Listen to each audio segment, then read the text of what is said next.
Boa noite. Estamos começando o programa Bate-Papo Legal, com transmissão pelo canal TP Fest, hoje com a advogada doutora Luana Leome. Ela que é de São Paulo, vai estar conversando com a gente sobre pensão alimentícia após a maioridade, a partir dos 18 anos. Então, para você que tem dúvida, pode enviar a sua pergunta na live que a gente faz no decorrer da entrevista, ok? Eu vou convidar a doutora.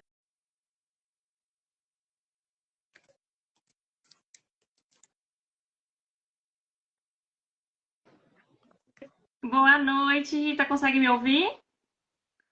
Boa noite, doutora. Consigo. Perfeito. É um prazer estar aqui hoje. Boa noite a todos. Boa noite, doutora. Eu gostaria que a doutora, em primeiro lugar, se apresentasse antes de a gente iniciar a entrevista. Perfeito, vamos lá. Meu nome é Luana Leumil, doutora Luana Leumil, eu sou advogada, especialista em direito de família, sucessões e consumidor e moro aqui em Santos, escritório localizado aqui em Santos, São Paulo, na Baixada Santista. Minhas especialidades são essas e vai ser um prazer estar aqui com vocês essa noite. Prazer é nosso. E, doutora, nós vamos estar falando sobre pensão alimentícia na maioridade, né, a partir dos 18 anos. Então, eu começo a perguntar quem tem direito à pensão por alimentos na maioridade. Perfeito, vamos lá. Olha, esse é um tema muito bom, muito recorrente. Quem, né, não conhece alguém que tem um filho que precisa de alimentos, então realmente tema excelente para a gente começar aqui hoje. Quem tem direito aos alimentos, à pensão alimentícia após os 18 anos? Aquela criança que atingiu a maioridade, esse jovem, a partir do momento que chega aos 18, ele tem sim direito aos alimentos. Desde que fique comprovado que sozinho ele não consegue se autossustentar. Então, geralmente, são aquelas situações que o jovem ele estuda, seja o ensino técnico ou superior, e ele não consegue se sustentar, ele precisa passar o dia estudando, ele não é casado, por exemplo, ou até mesmo situações em que tem alguma doença que impeça ali o trabalho. E também, sem contar que, já que a gente está falando de maior de idade, os pais também podem pedir pensão alimentícia para os filhos, fica aí uma curiosidade, graças ao princípio da solidariedade familiar previsto no Código Civil. E, doutora, como funciona a pensão para os filhos a partir de 18 anos? Eles mesmos têm que dar entrada? Como que funciona essa parte?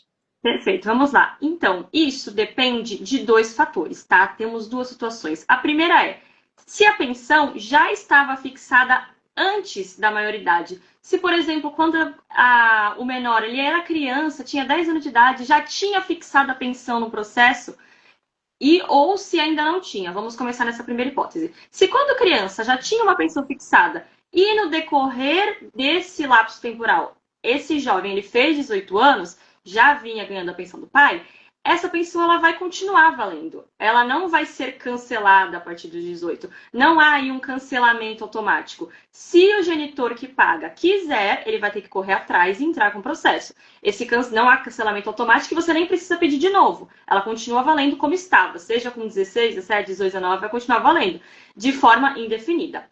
Agora, o outro cenário. Se durante toda a vida o jovem nunca pediu uma pensão alimentícia para o genitor ou genitora, como faz? Já tenho 18, 19 anos, não estou conseguindo, faço faculdade, como eu faço? Aí você pode sim entrar com o processo.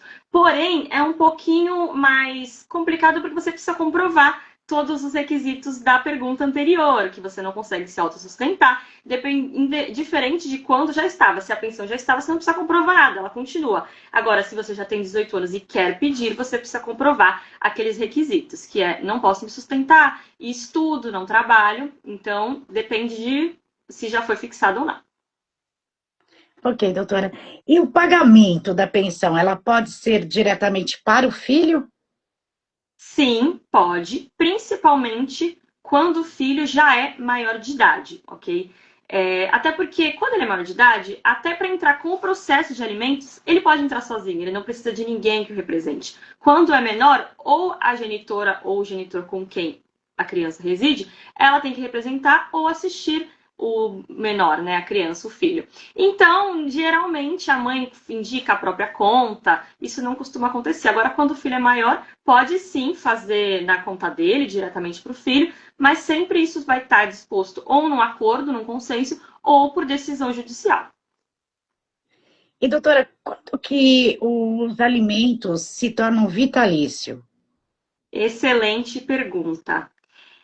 Os alimentos vitalícios, eles são uma exceção. É muito difícil, bem excepcional mesmo, você conseguir alimentos vitalícios. São raros os casos. Por exemplo, o filho, ele tem alguma convalescença que impede ele de trabalhar e de sustentar alguma coisa grave, alguma doença grave.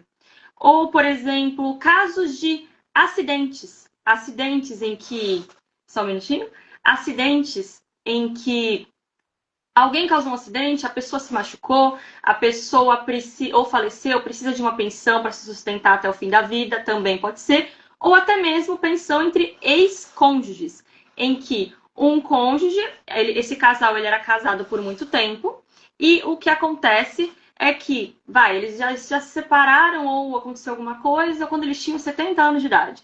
Olha, um vasto tempo de casamento. E aí, geralmente, infelizmente, a ex-esposa acaba ficando ali sem ter o que fazer, não consegue trabalhar por conta da idade avançada. Então, pode aí, nesse divórcio ou dissolução de união estável, pedir para que seja pago uma pensão alimentícia vitalícia, se ela não comprovar que a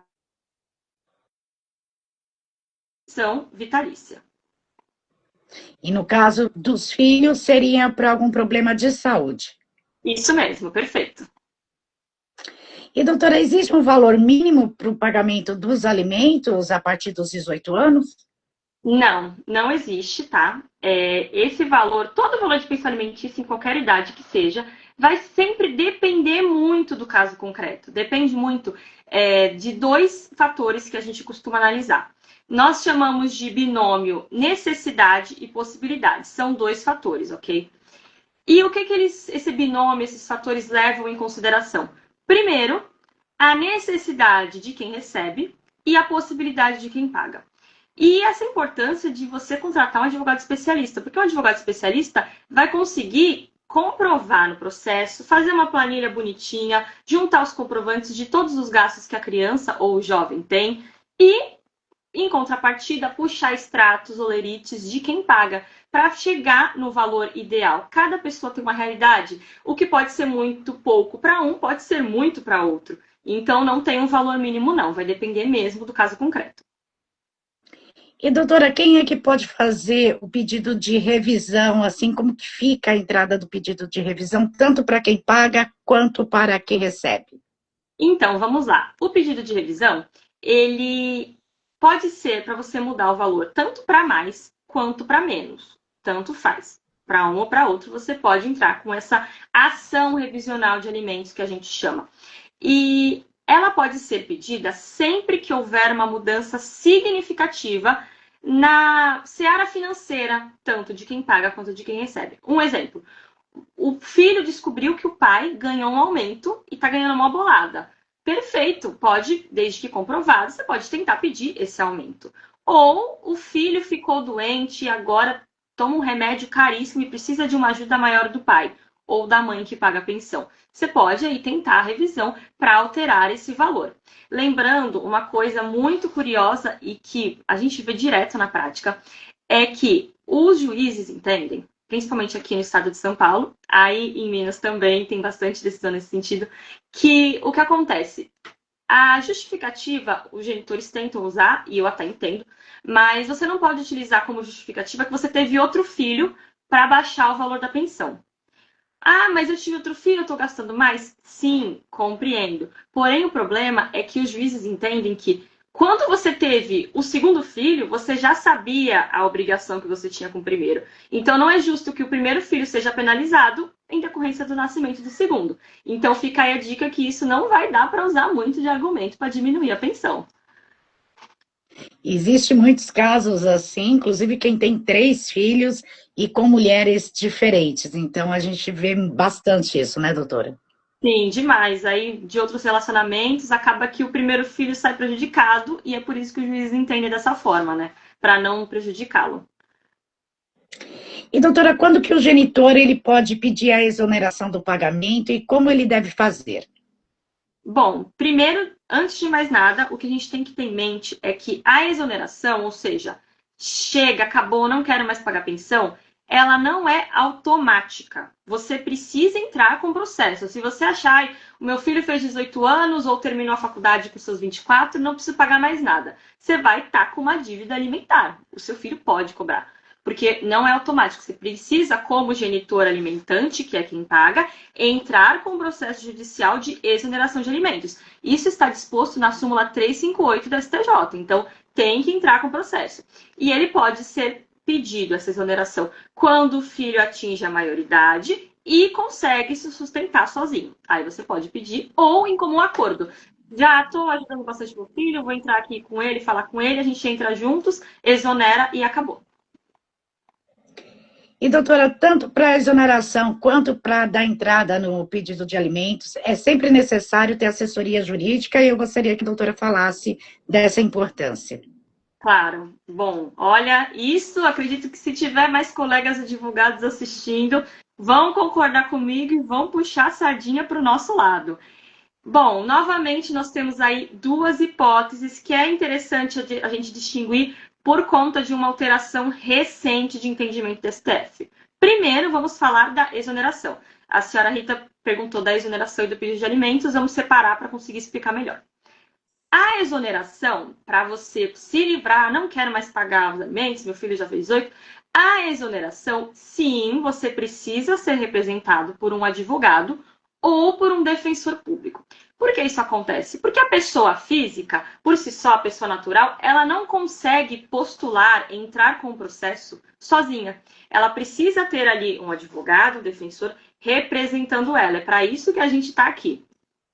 Então, sim, você precisa obrigatoriamente de um juiz, de um advogado, perdão. Agora, na segunda hipótese, não tem nenhum alimento fixado, nunca foi dada nenhuma sentença, nunca foi feito nenhum acordo. Vou pedir pela primeira vez os alimentos. Preciso de advogado? Aí que tá. Até então, sim, é a mesma lógica, né? É óbvio que precisa. Porém, entretanto, todavia, no ano passado, de 2024, o STF, numa decisão, entendeu que não precisa, que é dispensável a figura do advogado para você fazer esse pedido inicial de alimentos. E olha, isso está numa discussão tremenda. A OAB, inclusive, já está correndo atrás para declarar a inconstitucionalidade dessa decisão, desse posicionamento do STF, porque prejudica não somente nós, advogados, mas também os clientes, as pessoas que precisam. Porque eu entendo o raciocínio que isso foi para tentar desburocratizar o acesso aos alimentos, né? Tem pessoas que não têm condição, é chato ter que ir na defensoria, em advogado, porém isso acabou mais atrapalhando do que ajudando, certo? Porque o que acontece na prática, por que isso atrapalhou tanto? Porque, vamos supor, uma mãe, uma genitora, acabou de se separar de um marido num relacionamento abusivo e ela quer pleitear os alimentos para os filhos dela. E aí vem aquela conversinha. Assina, é só um acordo. Vamos lá, fecha esse valor. Chantagem emocional. Eu vou tirar o filho de você se você não assinar. E tudo isso, se você tem um advogado por trás, o advogado vai falar, opa, não é bem assim.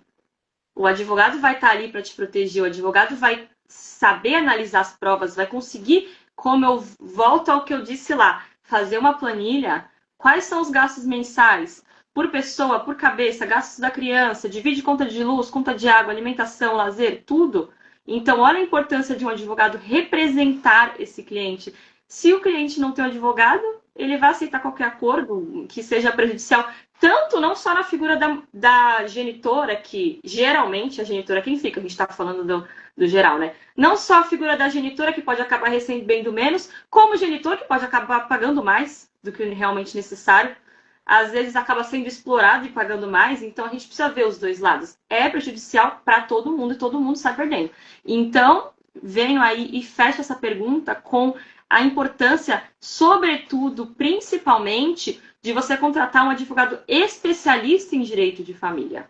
porque ele vai conseguir explorar aspectos que advogados, com todo o respeito, que não são da área, não vão saber. Assim como eu sou especialista em família, sucessões, consumidor, não venha tentar discutir comigo previdenciário, trabalhista, não é a minha área, mas da minha área, aí eu vou, ó, trinômio, eu dei o exemplo do binômio, possibilidade de necessidade, vamos colocar o trinômio, proporcionalidade, quanto o pai e a mãe conseguem pagar, a perspectiva, julgamento com perspectiva de gênero. A mãe, geralmente, quem reside com o filho, quem fica com o filho na residência fixa, no lar de referência, e o tempo que essa mãe despende, ele não é considerado na precificação dos alimentos? Porque é um tempo que a gente gasta. Como mãe, a gente gasta um tempo para cuidar do filho. Então, olha a importância de você contratar um advogado especialista que vai colocar tudo isso no processo. Então, além, para fechar e encerrar essa pergunta, além da, para mim, essencialidade de você ter um advogado, procure, todo mundo que está assistindo a live, todo mundo que não está deveria saber disso. Procure principalmente um advogado especialista, até porque depois que os alimentos são fixados, para mudar o valor é difícil. Então, procura um advogado especialista, confia, entrega num advogado de confiança que você não vai se arrepender. Com certeza, doutora. E a gente vai para a pergunta dos internautas, no quadro Perguntas e Respostas. Eu tenho a pergunta do Gilmar. Ele pergunta como funciona nos alimentos para filhos socioafetivos. Perfeito. Quando a gente reconhece a socioafetividade, porque tem todo um processo, certo? Não é, ai, eu considero, então ok. Tem todo um processo para que esse laço socioafetivo ele seja considerado e seja formalizado. Os filhos socioafetivos, eles têm exatamente assim, formalmente reconhecidos, quando o juiz fala, ó, pronto, você é filho mesmo dessas pessoas, mesmo que não haja um vínculo biológico. Eles têm exatamente os mesmos direitos dos filhos biológicos. Isso está na Constituição Federal. Então, vai valer tudo que eu estou falando aqui para filho biológico, vale também para filho socioafetivo. Pode pedir a pensão normalmente, a mesma coisa. E a gente vai para a pergunta das redes sociais, da Cláudia, de Minas Gerais. Ela pergunta, boa noite, doutora, eu gostaria de saber, caso o pagador dos alimentos venha a falecer, é possível pedir para algum parente? Vamos lá. Eu gostaria também de agradecer o Gilmar pela pergunta, certo? E agora vou responder a querida, vamos lá. De Minas, inclusive, terra de vocês aí, aqui a gente está falando de São Paulo, vamos lá. Sim, nós temos aí a figura dos alimentos avoengos, tá? Isso é muito utilizado, principalmente quando o pai não consegue pagar, quando acontece, e o menor ele fica ali desamparado, tá? Como eu disse na outra pergunta, temos a solidariedade familiar. E ela não se estende somente ao pai. Ela se estende aos irmãos, aos avós. Então, sim, você consegue recorrer aí a outros familiares para que a sua necessidade seja satisfeita do menor, da criança, do jovem, do adolescente. Mesmo com o falecimento do genitor. Consegue pedir auxílio aí para outra. E a gente vai para a pergunta do Mário Antônio de São Paulo, Mauro é da capital paulista. Ele enviou, boa noite, doutora. O filho pode cobrar a pensão atrasada depois dos 18 anos e existe algum prazo para ele requerer? Perfeito, excelente pergunta e essa pega demais, hein? Vamos lá. Primeiro, antes de mais nada, qual o prazo para cobrar a pensão alimentícia atrasada? 2 anos, desde que ela já tenha sido fixada. Eu estou considerando que já teve uma decisão judicial nesse sentido, determinando, ó, um salário mínimo por mês, por exemplo. Se já tem essa decisão judicial, 2 anos, contados de quando? Nosso Código Civil estabelece que esse prazo de 2 anos, ele não corre, ele não conta enquanto existente o poder familiar. O que é o poder familiar? É o poder que os pais têm sobre os filhos, a responsabilidade que os pais têm sobre os filhos. Esse poder, ele vai ser extinto com os 18 anos. Então, a partir dos 18 anos, 2 anos para cobrar. Então, tudo que estava vencido aqui, que não foi pago, eu tinha 15 anos, eu nem sabia que meu pai estava me devendo, fiz 18 anos agora, fui correndo para ver atrás disso, e agora, o que eu faço? Agora, você pode, sim, cobrar esse alimento até seus 20 anos. Na prática, até seus 20 anos, ok? Você pode cobrar essas prestações atrasadas. Ok, doutora. E a gente tem a pergunta agora do Rodolfo, de Salvador, Bahia. Ele enviou pelo grupo do Espaço Jurídico. E ele pergunta, doutora, eu gostaria de saber quando o genitor encerra a pensão, pede a exoneração. Após o término dos estudos, completado com 24 anos, é necessário também dar a entrada para cancelar ou aos 24 já é cancelado automaticamente? Sim, precisa entrar com o processo para cancelar. Mesmo depois dos 24, mesmo de terminado o curso, o ensino superior, precisa da entrada sim, não é automático. Ok. E a gente vai então para a pergunta do Juliano, de São Paulo, capital. O Juliano diz aqui, doutora, minha dúvida é sobre o valor. Eu tenho 2 filhos gêmeos de 18 anos e um de 8 anos. Os gêmeos já pediram que não querem mais receber a pensão. Eu pago 50% para os 3. E eu vou pedir a exoneração dos 2. No caso, o valor será diminuído. Como que fica, né, neste caso? Então, deixa eu ver se eu entendi a pergunta, que ela foi um pouco extensa. São 3 e ela foi fixada tudo junto para 3, certo? Certo? E ele quer, 50%. e ele quer extinguir para 2. Isso, porque já está com 18 anos e não querem mais receber pensão. Perfeito. Eu vou falar o que eu faria como advogada dele, ok?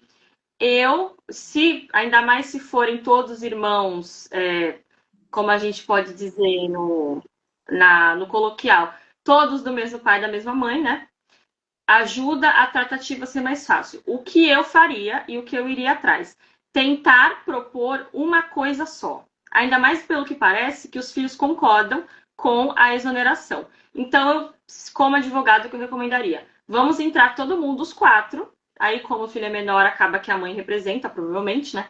Não sei se é a mãe que detém a guarda, isso são detalhes. Mas eu entraria o pai com os filhos, um acordo consensual ali falando, ó, vai exonerar esse, e eu vou continuar pagando para esse o valor tal.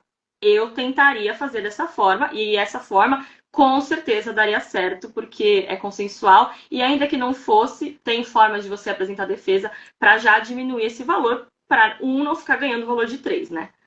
Apresentaria essa solução para ele.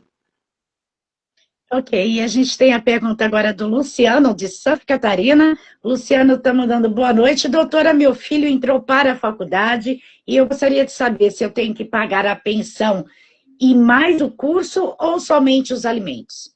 Boa noite, Luciana. Vamos lá. Olha, entramos numa parte que eu particularmente gosto bastante, que são os alimentos in natura. O que que é isso? São aqueles alimentos que não são em pecúnia, não são dinheiro. A gente paga um plano de saúde, a gente paga uma academia, a gente paga uma faculdade. Então, o que acontece? Isso vai depender de como a pensão foi fixada. Se ela foi fixada num valor X, em pecúnia somente, você precisa pagar pecúnia somente. Se você pagar algo além disso, você está pagando porque você quer. Esse é o duro no duro, é isso, você está pagando porque você quer. Agora, você pode até pedir uma revisão para tentar mudar isso, para falar, olha, eu vou pagar um pouco menos e a mensalidade, entendeu? Ou só a mensalidade. Então, tudo depende de como é fixado, mas é possível sim você colocar só o valor da mensalidade e fazer remanejar. Sinceramente, os juízes não são tão a favor, principalmente quando é criança. Quando é mais jovem, depois dos 18, até é mais fácil. Mas quando é criança, os juízes preferem, em sua maioria, os alimentos em pecúnia. Eles são um pouquinho resistentes para dar os alimentos em natura, porque é mais difícil de cobrar, né, o cumprimento de uma obrigação. É mais fácil você ir lá e penhorar o dinheiro. Então, eles são um pouco relutantes na aplicação dos alimentos em natura, mas é plenamente possível. Principalmente quando as partes estão de acordo, né? Com certeza. E eu tenho a pergunta agora do Maurício. O Maurício enviou, acabou de enviar agora no site. Ele é de Belo Horizonte e ele está mandando boa noite, doutora. Caso a minha filha venha trancar a faculdade, eu tenho que continuar pagando a pensão, pois ela quer desistir do curso que ela está fazendo e não sabe se vai continuar optando por um outro curso. Boa noite, Maurício. Bom, vamos lá. Nesse caso, é a mesma lógica, a mesma regra, a mesma situação. Mesmo ela tendo trancado o curso, você precisa entrar por meio de um advogado com o pedido de exoneração, para que a pensão seja cancelada. Aí você vai conseguir comprovar, ou ela se defendendo, se não tiver acordo, ela vai ter que comprovar se ela está estudando ou se ela não está. Comprovado que ela não está mais estudando, que ela consegue trabalhar e se sustentar, ou também, para a gente, os juízes, eles também pensam, não vamos estimular o ócio também. Não é porque a pessoa parou de estudar que ela vai ficar de pernas pro ar, não vou fazer mais nada da vida, né? Então ela precisa comprovar, não estou estudando, mas eu preciso de ajuda por isso, por isso. Ou não, parei de estudar, não quero nada também, fica difícil pro pai, né? Então você fica comprovando e sempre, mesma resposta. Entra com a ação para que seja, para que pare de pagar, tá bom? E a gente tem a pergunta do José Alencar, de São Paulo, capital. Ele pergunta: boa noite, doutora. Meu filho tem 17 anos e mora fora do Brasil. Está estudando lá. Ele pode pedir a renúncia dos alimentos fora do país ou é necessário ele estar no Brasil? Bom, vamos lá. Essa pergunta bem técnica. Isso vai depender muito do caso concreto, ok? Vai depender se os alimentos foram fixados aqui. Provavelmente sim, ok? Então, o mais indicado no caso dele é recorrer à Justiça Brasileira para que ele peça essa exoneração por aqui e seja enviado uma carta rogatória, seja feito todo o trâmite, ok? Como eu disse, sempre que tiver acordo, melhor ainda. Hoje em dia a gente consegue fazer tudo digitalmente, aqui do Brasil mesmo, dá para a gente resolver isso, de lá, daqui. Então, dá sim para ele fazer a mesma distância. Ok. E a gente tem a pergunta do William. O William está enviando agora também para a gente. Ele é de Carapicuíba, São Paulo. E ele manda: boa noite, doutora. Eu tenho duas dúvidas. Eu tenho um filho autista do grau 3, pago os alimentos para ele e de forma vitalícia. Ele já tem 21 anos. Eu gostaria de saber que ele começou a receber o BPC. Eu gostaria de saber se eu posso pedir a diminuição do valor ou não, se o meu pagamento da pensão continua o mesmo valor, mesmo ele recebendo o BPC. É possível tentar sim, ok? É possível você tentar essa revisão para tentar diminuir o valor.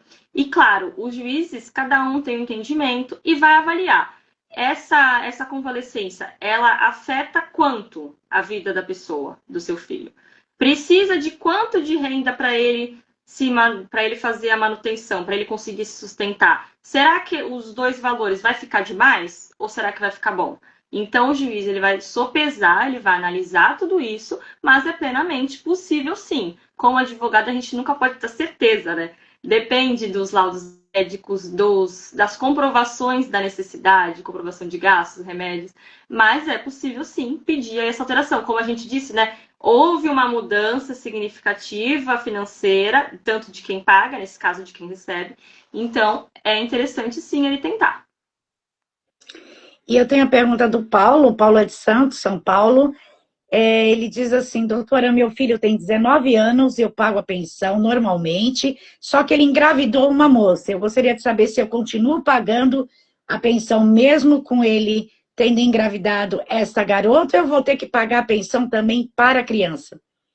Bom, vamos lá. Paulo, aqui de Santos, aqui da minha cidade. Já nosso amigo Caissara por aqui. Bom, vamos lá. Boa noite, Paulo. Esse caso também é um caso delicado, ok? Eu recomendaria entrar com uma ação de exoneração, desde que fique comprovado que o seu filho consegue se sustentar, ok? Mas de antemão, não. Pelo menos por enquanto, você não vai ser obrigada a pagar nenhuma pensão para o seu neto, ok? E isso seria se a mãe e o pai entenderem, entrarem contra você, contra o senhor, com alimentos avoengos. Mas assim, considerando que ele já teve um filho, fica complicado para eles tentarem isso, tá? Então, se você está sentindo que não está justo esse pagamento dessa pensão, tem motivos, o seu filho não consegue se sustentar, pode tentar pedir a exoneração ou até mesmo a revisão. E a gente tem a última pergunta, que é da Melissa, de São Paulo. A Melissa manda boa noite, doutora. Eu tenho um filho de 20 anos, não está trabalhando no momento e está fazendo cursinho para entrar na faculdade. O pai parou de pagar a pensão aos 18 anos. Foi feita a exoneração. Eu gostaria de saber se ele pode dar entrada solicitando os alimentos novamente. Sim, pode. Por que ele pode? Os alimentos, eles têm um caráter imprescritível, o direito aos alimentos. Diferentemente daquele prazo de 2 anos. Aquele prazo de 2 anos é para prestações não pagas. Aquilo tem prazo de 2 anos contado da maioridade. O direito a pedir alimentos, ele não prescreve. Você pode pedir a qualquer tempo. Cabe ao juiz decidir se, ok, se está razoável esse pedido, se não está. Mas sim, você pode pedir, ainda mais tendo em vista que tem um cursinho pré-vestibular, então sim, é uma das hipóteses em que os juízes, em que a jurisprudência entende ser aplicável o pagamento da pensão alimentícia para maior de idade. E, doutora, a gente está caminhando para o final da entrevista. Eu gostaria de saber se a doutora quer acrescentar algo que a gente deixou de falar durante a entrevista. Bom, eu acho que é uma observação, um conselho, uma dica. Vou dar 2, na verdade, coisas que eu trago no meu perfil e que eu acho interessante, principalmente para quem tem filho, quem precisa desses alimentos, quem pede. O primeiro conselho é: não faça acordo de boca. Sempre procure um advogado para formalizar. Me separei ou tive filho de um namorado, não importa o que seja. Faça um acordo formal, porque isso vai te poupar muita dor de cabeça. Afinal, se você não tem um acordo formalizado de pensão alimentícia, você não pode cobrar judicialmente. Então não adianta, eu combinei com ele de boca que ele vai me pagar um salário mínimo por mês. Aí não pagou um mês, não pagou outro, não pagou outro. Agora eu vou no advogado. Advogado, e aí, o que eu faço? Tá me devendo 3 meses, 3 salários mínimos. Quero processar ele. Você não vai poder processar. Não pode, porque não tem uma decisão judicial fixando, não tem um acordo formalizado. Então, infelizmente, não tem como. Então, fica aí a dica. Procure os advogados, procure a Defensoria Pública, se não tiver condições financeiras para arcar com advogado particular, mas formalize pelo bem do seu filho, pelo bem da sua situação financeira, pelo desenvolvimento, pela saúde física, mental do seu filho, sempre faça um acordo, porque não é desconfiança, é uma questão de segurança. E, por fim, Com certeza. uma outra dica é, quando for fechar esses acordos, não fixe, por exemplo, eu quero fixar em R$1.000. Não faça isso, o valor, o dinheiro, ele inflaciona. O que você compra com R$1.000 hoje, você não compra com R$1.000 semana que vem, não, é ano que vem. O que eu compro com R$1.000 hoje, eu não comprava em 2010. O dinheiro, ele valia muito mais antes. Ele vai tendo essa inflação que acaba prejudicando. Então, sempre se atente a isso. Se for fazer um acordo em centros de justiça de conflito, de mediação de conflito, que às vezes você consegue também fazer, é uma opção, que inclusive eu falo disso no meu perfil. Se atente a fixar de uma forma que se atualize. Por exemplo, o salário mínimo. Salário mínimo vigente, um salário mínimo vigente. Ano que vem, o salário mínimo vai aumentar. Então, você não vai sofrer essa inflação, essa defasagem no valor. Então, sempre se atente a isso. Isso é muito importante também. E contrate um advogado especialista, porque advogado especialista, você não vai se aborrecer, vai saber te orientar pelo caminho certo e trazer a melhor solução jurídica aplicável ao seu caso. Com certeza, doutora. E qual seriam os contatos da doutora para o pessoal estar seguindo nas redes sociais, acompanhar o seu trabalho, as suas dicas? Como pode estar fazendo, doutora? Claro, vamos lá. Bom, meu Instagram, se quiser, clica aqui na setinha, você já vai conseguir achar meu Instagram. Mas, se quiser também anotar, tira um print, luanaleomil.adv. @luanaleomil.adv. Vou até escrever aqui, porque eu sei que o meu nome, ele não é assim dos mais comuns. Então, eu vou escrever aqui no chat, ó. E você que está acompanhando, ou que vai ver depois a nossa entrevista pelo programa Bate-Papo Legal, pode estar seguindo a doutora nas redes sociais, no @luanaleomil.adv. Perfeito. E contatos, todos os meus contatos estão lá na descrição, tem um link na bio.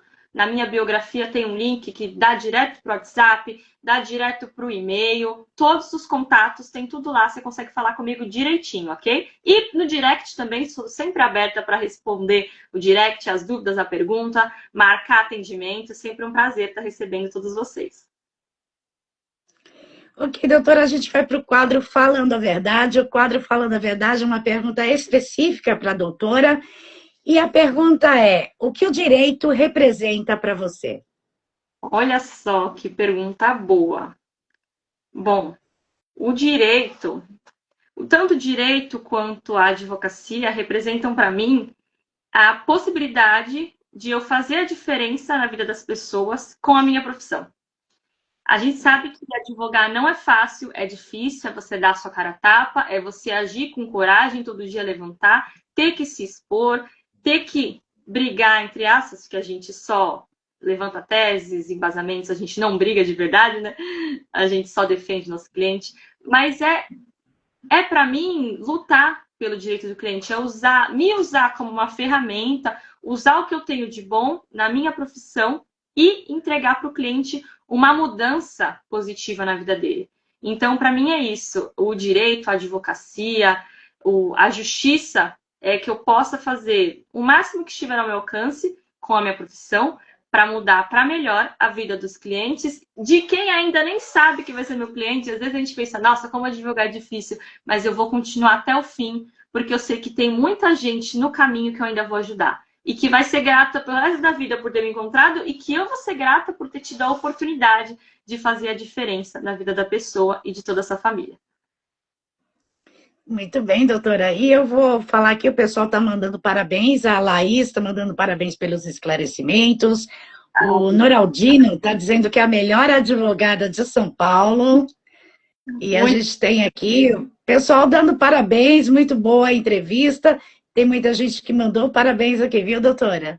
Muito obrigada a todos, pessoal, muito obrigada por tirar um tempinho aí para me prestigiar. Parabéns aí para todos vocês que estão aqui essa hora da noite me ajudando aqui, comparecendo, assistindo. Obrigada, Rita, viu? Parabéns, as suas entrevistas são ótimas, você é tão simpática, tão querida. Muito obrigada mesmo pela oportunidade. É um prazer imenso estar aqui. Obrigada, eu que agradeço. E gostaria de agradecer, em nome dos espaços jurídicos e do programa Bate-Papo Legal, a sua disponibilidade de estar com a gente aqui essa noite, tirando as dúvidas dos internautas e esclarecendo aí esses pequenos detalhes, né, que o pessoal tem muita dúvida, principalmente na área do direito. Então, eu gostaria de agradecer a sua presença. Muito obrigada, Rita. É um prazer estar aqui novamente. Eu que agradeço. E sempre que precisarem, luanaleomil.adv. Com certeza. E para você, então, que ainda não anotou o contato da doutora, @luanaleomil.adv. Se preferir, só entrar em contato com o suporte de atendimento, que nós passamos o contato da doutora Luana. Doutora, obrigada, uma boa noite para você e uma boa noite a todo o pessoal que acompanhou e também que mandaram as perguntas pelas redes sociais, pelo site, pelo grupo jurídico e também pelos espaços jurídicos. Então, obrigada a todos vocês. O programa Bate-Papo Legal vai ficando por aqui. Agradecendo a sua audiência, voltamos no nosso próximo programa. Uma boa noite a todos, boa noite, doutora. Boa noite, Rita, boa noite a todos, obrigada pela participação, até mais. Até.